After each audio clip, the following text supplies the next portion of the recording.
ഇപ്പോൾ ഈ പ്രതിഷേധം നടന്ന ഘട്ടത്തിൽ തന്നെ ഒരു SFI പ്രവർത്തകനെ പോലീസ് വളഞ്ഞിട്ട് തടയുന്നൊരു ഘട്ടമുണ്ടായി.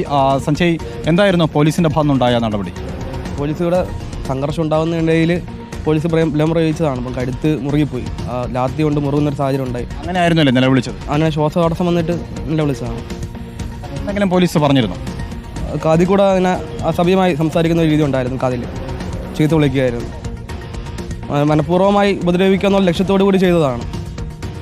വലിയ ഇതൊന്നും നിങ്ങളുടെ ഭാഗത്തു നിന്ന് ഒരു പ്രതിരോധം ഉണ്ടായിട്ടില്ല. ആ സാഹചര്യത്തിലാണ് പോലീസിന്റെ ഭാഗത്ത് ഇത്തരത്തിലൊരു വീഴ്ച സംഭവിച്ചിരിക്കുന്നത് അല്ലേ? ഇതിലിപ്പം പോലീസ് ചാൻസലർ ആയിട്ടുള്ള ഗവർണറിന് കൊടുക്കുന്നതിനേക്കാൾ വലിയ സുരക്ഷയാണ് ഇപ്പം താൽക്കാലികമായി ഇവിടെ ഇരിക്കുന്ന താൽക്കാലിക VC സിസ തോമസിന് അടക്കം നൽകി വരുന്നത്. അപ്പം പ്രതിഷേധിക്കാനായി ഇവിടെ എത്തിച്ചേരുന്ന സർവകലാശാലയിലെ വിദ്യാർത്ഥികളെ തന്നെ പോലീസിനെ ഉപയോഗിച്ച് ഇത്തരത്തിൽ ആക്രമിക്കുകയാണ്.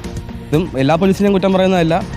പോലീസുകാർക്കിടയിൽ ഇതേപോലെ RSSന്റെ സ്വഭാവമുള്ള കുറേ പേർ തിരികെ കൂടിയിട്ടുണ്ടെന്നാണ് കരുതുന്നത്. അവരെ പോലുള്ളവരായിരിക്കും ഇതേപോലെ അക്രമം അയച്ചുവിടുന്നത്.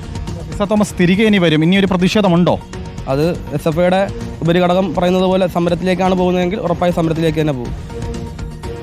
ഇതാണ് ഇപ്പോഴത്തെ നിലവിലെ ഒരു സാഹചര്യം. എന്തായാലും പോലീസ് സർവകലാശാലയ്ക്കുള്ളിൽ ഇപ്പോൾ തമ്പടിച്ചിരിക്കുകയാണ്. SFI പ്രവർത്തകരും അതുപോലെ തന്നെ വലിയ പ്രതിഷേധത്തിനുള്ള ഒരു സാഹചര്യം ഇല്ല എങ്കിൽ പോലും 30-30-നകത്തുള്ള പ്രവർത്തകരാണ് നിലവിൽ ഈ സർവകലാശാലയ്ക്ക് ഉള്ളിലുള്ളത്.